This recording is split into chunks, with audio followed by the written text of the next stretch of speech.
Sebelum mulai materi, Ibu mau tanya, anak-anak coba perhatikan tas kalian. Apakah di dalam tas kalian isinya sama? Enggak. Oke. Ukuran sepatu kalian sama? Enggak. Oke. Enggak kan? Nah, jadi itu semua karena kalian memiliki kesukaan yang beragam, sama seperti negeri kita, Indonesia, yang memiliki keberagaman. Nah, hari ini kita akan mempelajari tema 7, indahnya keragaman di negeriku, dengan subtema 1, yakni keragaman suku bangsa di negeriku. Jadi di sini ada pertanyaan, mengapa di Indonesia terdapat berbagai bangsa? Di Indonesia terdapat berapa suku bangsa? Dan apa penyebabnya? Jadi, mengapa Indonesia banyak keragaman, banyak suku bangsa? Indonesia banyak keragaman karena ada faktor-faktornya. Oke, kita masuk ke slide selanjutnya. Faktor penyebab keberagaman masyarakat di Indonesia. Ada beberapa faktor yang mempengaruhi kenapa Indonesia itu beragam. Yang pertama, di Indonesia terdapat banyak keragaman, misalnya suku bangsa, bahasa, agama, dan budaya. Banyak faktor yang menyebabkan terjadinya keragaman dalam masyarakat Indonesia. Beberapa faktor yang dimaksud seperti yang pertama, letak strategis wilayah Indonesia. Oke, di kelas 3 kalian sudah mempelajari bahwa letak Indonesia terletak di antara dua benua dan dua samudra. Terletak di antara dua samudra, yakni Samudra India dan Samudra Pasifik. dan di dua benua, yakni benua Asia dan Australia. Oke, letak strategis Indonesia tersebut menjadikan negeri kita berada di tengah-tengah lalu lintas perdagangan. Jadi, Indonesia itu terletak di antara dua benua dan dua samudra yang menyebabkan Indonesia menjadi jalur perdagangan dunia. Jadi, kalau orang luar negeri mau berdagang, mesti melewati Indonesia. Para pedagang dari berbagai negara datang ke Indonesia. Mereka membawa agama, adat istiadat, dan kebudayaan dari negaranya.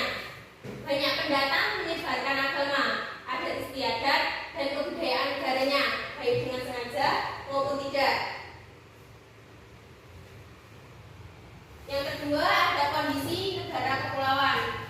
Keadaan geografis di Indonesia merupakan wilayah kepulauan yang terdiri dari 13.466 pulau. Oke, Indonesia terdiri dari 13.466 pulau. Oke, dari 13.466 pulau, banyaknya pulau di Indonesia yang menyebabkan penduduk yang menempati satu pulau atau sebagian dari satu pulau tumbuh menjadi kesatuan suku bangsa. Tiap-tiap suku bangsa memiliki budaya sendiri. Oleh karena itu, di Indonesia ada banyak suku bangsa dan budaya yang berbeda-beda. Jadi, di setiap pulau Indonesia itu pasti ada keberagaman suku. Kayak kita di Lampung. Di Lampung itu ada beberapa suku. Contohnya suku Lampung, suku Jawa, suku Sunda, dan suku berbagai juga. Yang ketiga, ada perbedaan kondisi alam. Negara Indonesia sangat luas, terdiri dari 13.466 pulau. Tiap-tiap pulau dibatasi oleh lautan. Selain itu, Indonesia merupakan negara vulkanis dengan banyak pegunungan, baik gunung berapi maupun gunung yang tidak berapi atau tidak aktif. Nah, keadaan alam Indonesia tersebut yang mempengaruhi keanekaragaman masyarakat. Kehidupan masyarakat pantai itu berbeda loh sama kehidupan masyarakat pegunungan. Kehidupan masyarakat pegunungan, mereka lebih bukan lebih memilih sih, karena mereka di dataran tinggi, mereka berpenghasilan dari mata pencarian biasanya sebagai petani. Dan untuk yang masyarakat pantai lebih banyak memanfaatkan lautan untuk mempertahankan hidupnya dengan menjadi nelayan. Oke, kalau ada yang tanya nih, kalau di kota gimana Bu? Oke, jadi kalau di kota berbeda ya, kota sama di desa atau di desa yang pegunungan ataupun di daerah perpantaian. Kalau di kota itu mereka lebih cenderung akan membuka usaha, bekerja di kantor atau bekerja di pabrik.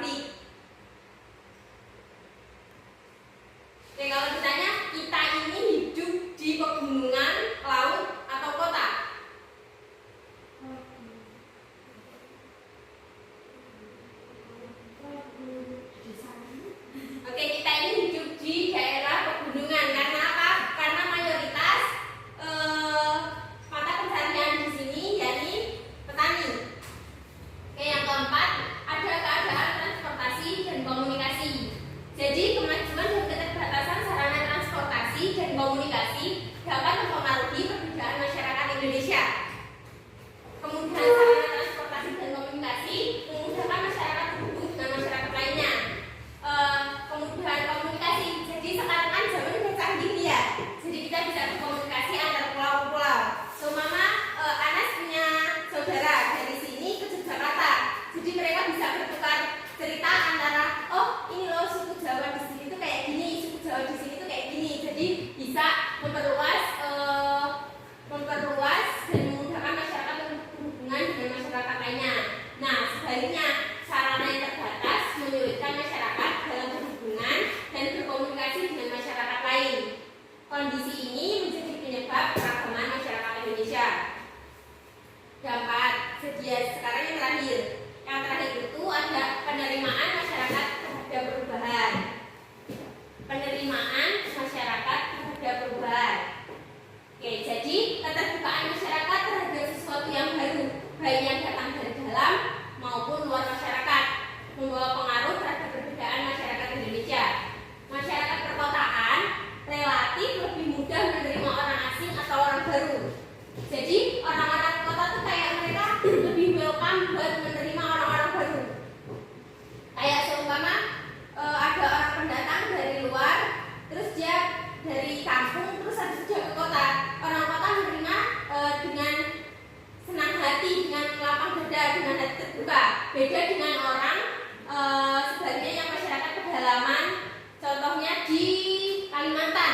Kalimantan itu ada suku yang mereka masih menganut tradisi kental orang-orang zaman dulu. Contohnya di sana belum ada listrik, di sana belum ada transportasi, dan belum ada media komunikasi. Mereka berkomunikasi hanya lewat mulut ke mulut. Jadi kalau kita mau memberi kabar hanya lewat mulut ke mulut. Jadi tetangga ngomong ke tetangga, dan bisa beredar semua informasi.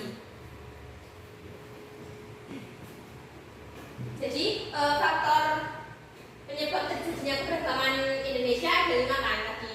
Yang pertama, peta strategis. Yang kedua, ada kondisi negara kepulauan. Yang ketiga, ada perbedaan kondisi alam. Dan yang keempat, ada keadaan transportasi dan komunikasi. Dan yang terakhir, ada penerimaan masyarakat terhadap perubahan. Oke, jadi itulah faktor-faktor yang menyebabkan terjadinya perbedaan dalam masyarakat Indonesia.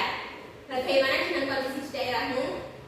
Jadi kondisi di daerah kita, kalau ada orang baru, kira-kira menerimanya itu dengan baik atau enggak? Oke, materi yang selanjutnya ada keragaman suku bangsa di Indonesia. Di sini ada yang dari suku apa saja? Ini dari suku mana? Jawa. Oke, dari suku Jawa. Kamu? Oke, jadi di sini nggak hanya suku Jawa aja, sama kayak Ibu Guru, Ibu juga di sini ayah ibu dari suku Jawa dan ibunya ibu dari suku Lampung. Jadi di sini ibu ada 2 suku, yaitu suku Jawa dan suku Lampung. Oke, suku bangsa itu termasuk bagian dari keragaman bangsa Indonesia. Di Indonesia sendiri ada banyak suku bangsa yang mendiami wilayah kepulauan Indonesia. Dibandingkan dengan negara lain, jumlah suku bangsa di Indonesia itu menjadi jumlah suku bangsa yang paling banyak di dunia. Suku bangsa Indonesia tersebar di seluruh wilayah Indonesia, baik di pulau kecil maupun di pulau besar. Kalau di Pulau Sumatera, di sini ada beberapa. Yang pertama ada Aceh, ada Sumatera Selatan, Sumatera Barat. Dari Sabang sampai Merauke, mereka mempunyai suku bangsa sendiri-sendiri. Oke, ini ada peta di Indonesia. Peta di Indonesia itu ada 5 pulau besar. Yang pertama ada Pulau Sumatera, Oke. Jawa, Kalimantan, Sulawesi, Papua. Oke, Indonesia ada 5 pulau besar. Yang pertama ada Sumatera, ada Jawa, Kalimantan, Sulawesi, dan Papua. Oke, kalau ibu tanya, kalian kan sudah mengamati peta di Indonesia. Jadi, bagaimana kalian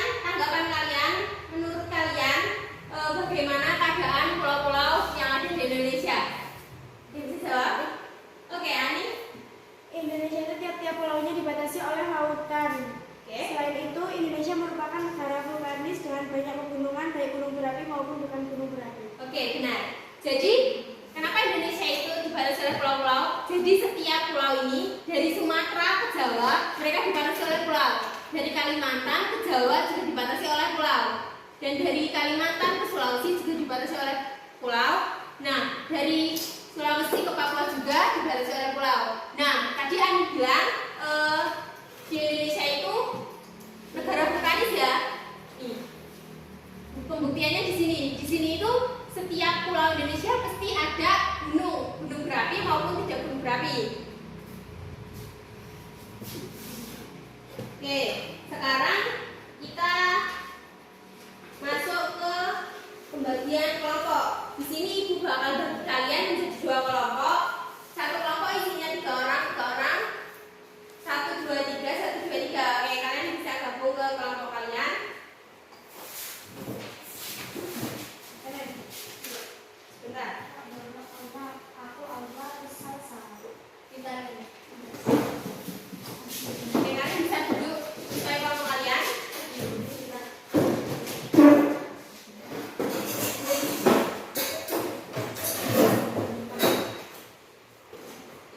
Baik, di sini ibu bakal kasih kalian pertanyaan.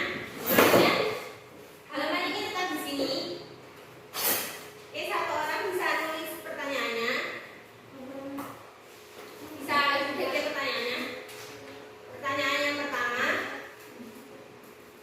di pulau manakah kalian tinggal?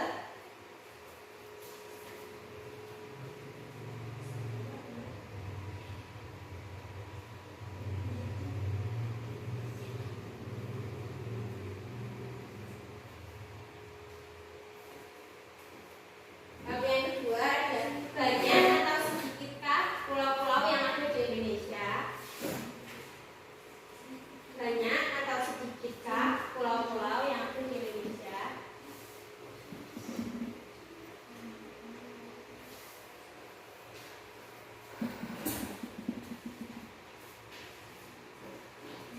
Nomor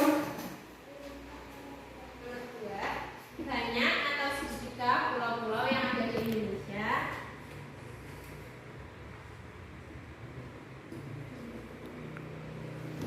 Lalu yang terakhir ada menurut kelompok bagaimana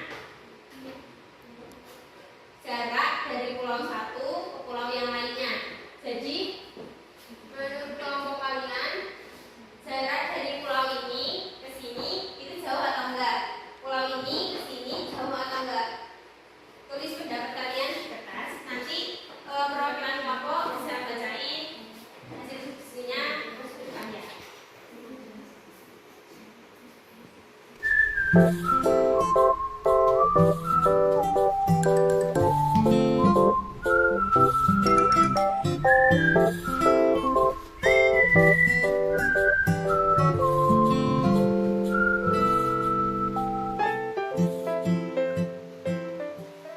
A few moments later. Kalian sudah mengamati peta di Indonesia.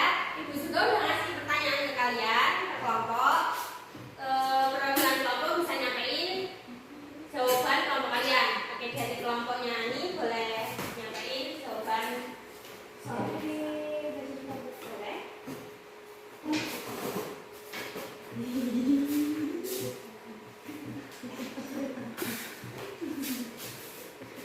Nomor 1, di pulau manakah kalian tinggal?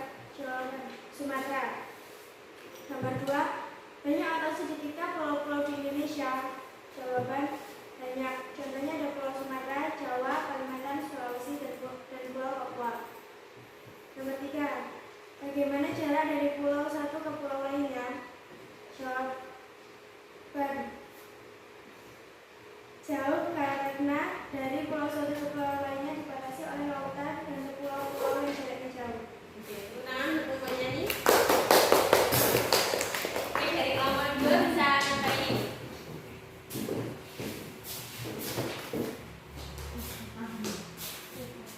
Nomor 1, di pulau manakah kalian tinggal? Di Pulau Jawa. Di Pulau Sumatera. 2, banyak atau sedikitkah pulau-pulau yang ada di Indonesia? Ada banyak, contohnya seperti Pulau Sumatera, Pulau Jawa, Pulau Kalimantan, Pulau Sulawesi, dan Pulau Jawa. Nah,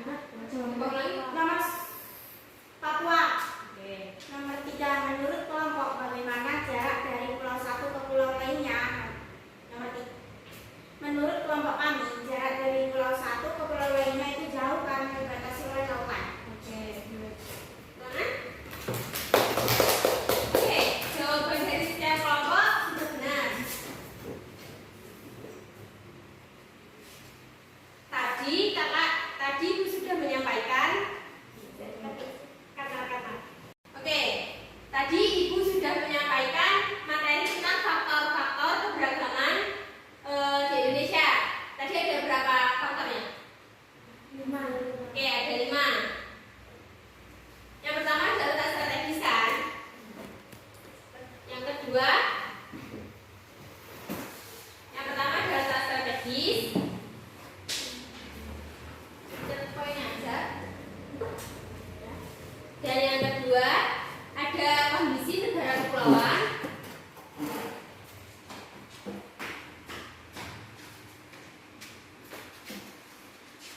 Yang ketiga ada perbedaan kondisi alam.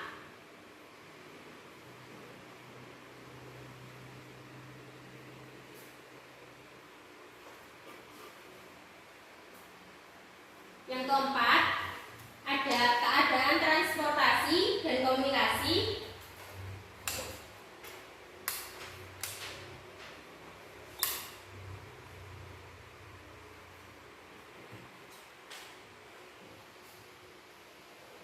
Dan yang terakhir ada penerimaan masyarakat terhadap perubahan.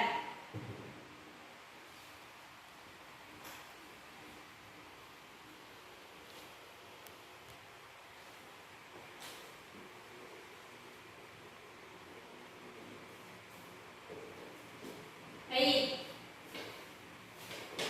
Sudah?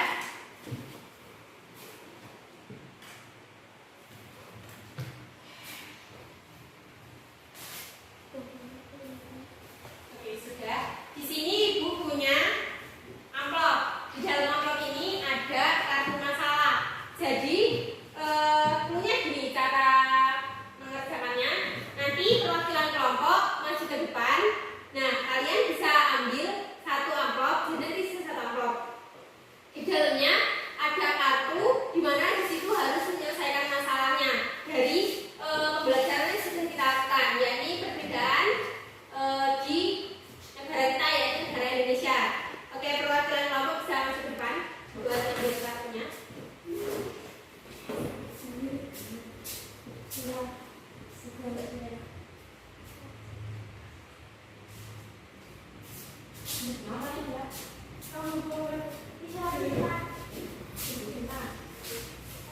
Oke, kalian bisa buka apa isinya?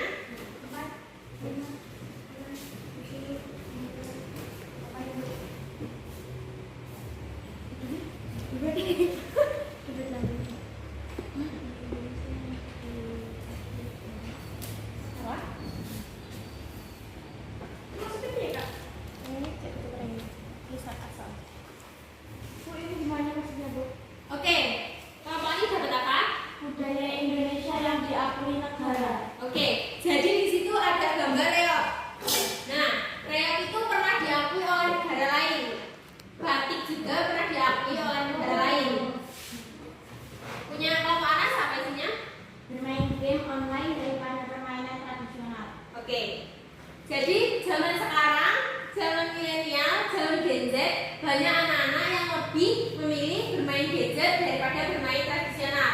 Contohnya kayak main egrang, terus main paton kayak dancing, terus main congklak. Sekarang sudah jarang ditemukan karena anak-anak lebih memilih gadget. Oke, di sini Ibu sudah memberi kalian kartu masalah. Kalian harus memecahkan masalahnya yang harus dijawab. Oke, bisa dicatat dulu. Yang pertama ada masalah yang dipecahkan.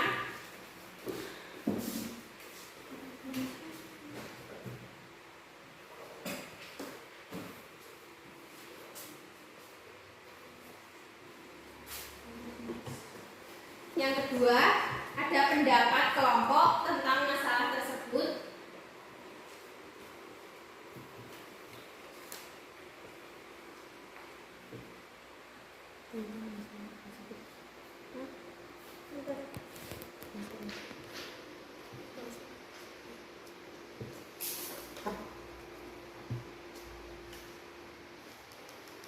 Yang ketiga ada solusi yang kelompok pilih untuk mengatasi permasalahan.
few inches later. Gadis, sekarang perwakilan kelompok bisa menyampaikan hasil diskusinya ke depan. Dari kelompoknya Anas bisa maju membacakan jawaban sekali.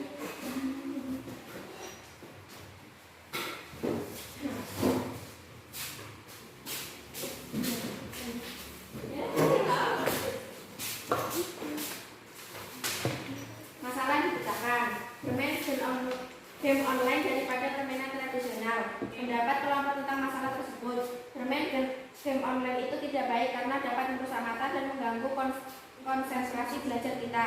Solusi yang kelompok pilih untuk mengatasi permasalahan tersebut. Solusinya, dibutuhkannya peran orang tua dalam membimbing anak untuk dapat menggunakan game online dengan bijak. Seharusnya orang tua lebih sering mengenalkan permainan tradisional. Alasan kenapa memilih solusi tersebut, karena pengawasan orang tua sangat penting. Karena menurut kelompok kami, memperkenalkan permainan tradisional itu juga penting dan permainan tradisional tidak kalah asik dari game online. Oke, tepuk tangan. Oke, pendapat kelompok sudah bagus. Kenapa anak-anak zaman sekarang itu mereka lebih banyak memilih game online daripada game tradisional? Karena menurut mereka game online itu lebih praktis dan lebih simpel. Padahal sebenarnya tidak sesimpel itu. Membutuhkan kuota, membutuhkan jaringan, sama bisa merusak mata juga. Konsentrasi belajar kalian sebelah lebih apa ya? Kalian itu lebih tidak peduli dengan sosial, dengan masalah-masalah yang ada di sekitar kalian. Dan kalian juga karena game online tersebut kalian bisa jadi tidak mengetahui keragaman apa aja yang ada di Indonesia. Oke, dari kelompok 1 sudah dipresentasikan hasilnya. Oke, lanjut ke kelompok 2 baru dipresentasikan diskusinya.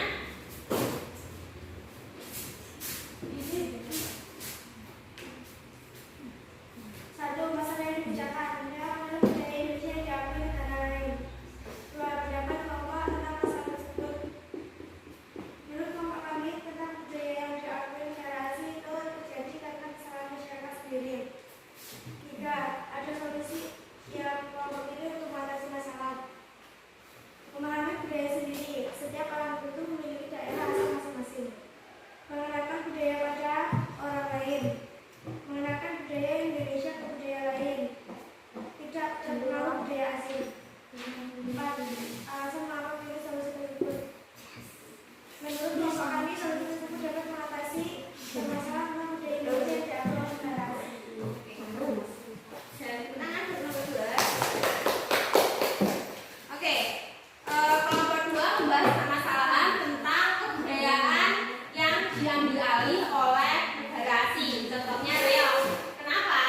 Karena terjadi pada kesalahan masyarakat Indonesia sendiri. Dari game online, dari gadget bisa disangkut pautkan dengan budaya Indonesia yang diambil oleh negara asing. Nah, dari masyarakat Indonesia sendiri yang semakin majunya zaman, mereka semakin meninggalkan yang namanya adat istiadat dan kebudayaan. Contohnya di desa kita sekarang jarang sekarang kita melihat adanya jaranan. Ya, biasanya dulu itu sering banget jaranan itu ditampilkan di setiap ada keramaian. Contohnya kayak hajatan atau enggak hari-hari biasa juga biasanya ada juga jaranan. Nah, sekarang kenapa jaranan itu tidak seramai dulu dan tidak banyak ditampilkan lagi? Ya karena anak-anak zaman sekarang, anak-anak milenial, anak-anak Gen Z lebih memilih bermain HP daripada nonton jaranan. Bener nggak? Bener, oke. Mereka pikir bermain HP itu lebih enak, lebih asik. Oke, memang dia lebih asik karena kita bisa men-scroll ke beberapa daerah, kita bisa melihat instastory ke beberapa daerah. Tapi kita tidak memikirkan bagaimana kedepannya, bagaimana nasib anak cucu kita kedepannya bakal mengenalkan budaya di Indonesia itu atau tidak. Nah, terus sama sebenarnya tidak hanya reog yang diambil alih oleh negara asing. Banyak contohnya ada batik juga. Batik itu di setiap daerah itu ada ciri khas batiknya. Contohnya di Lampung sendiri, batiknya itu biasanya ada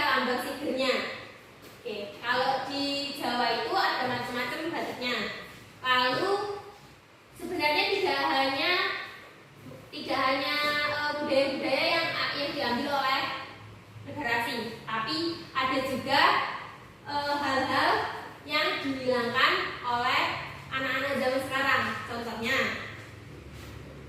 Kalau ada orang tua di depan kalian itu kadang sering melupakan untuk bilang permisi lalu menundukkan kepala.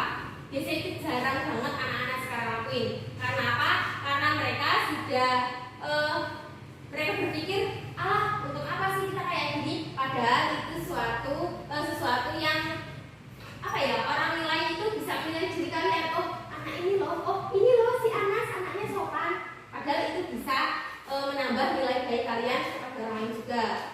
Nah, untuk permasalahannya, untuk solusinya yang bisa kalian atasi, kalian itu jangan terlalu larut dengan pergaulan yang sekarang. Kayak teman ini pakai style Korea, kita harus ikutin. Jangan, kita jadi diri kita apa adanya dengan Indonesia, dengan hati Indonesia. Jangan terlalu fokus kepada budaya ini. Yang ini pakainya hotpan, yang ini pakainya ini. Jangan, kita harus tetap bangga dengan kebudayaan yang kita miliki. Oke, pembelajaran hari ini cukup sampai sini. Kita lanjut di pertemuan selanjutnya. Kalian bisa berbaris dulu. Sebagai penutup, kita menyetel sejarah. Kita cari pelajaran yang gampang aja. Kita nyanyi dulu aja ya. Ibu hitung hitungan ketiga, kita nyanyi bareng-bareng. 1, 2, 3.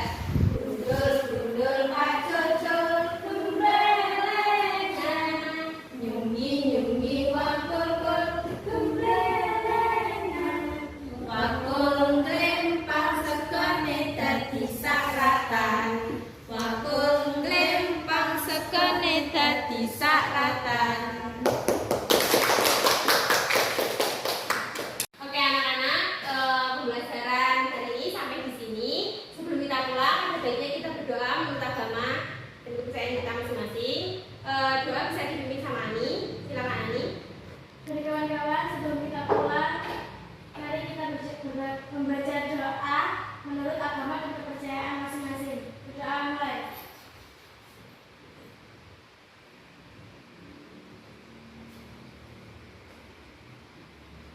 Berdoa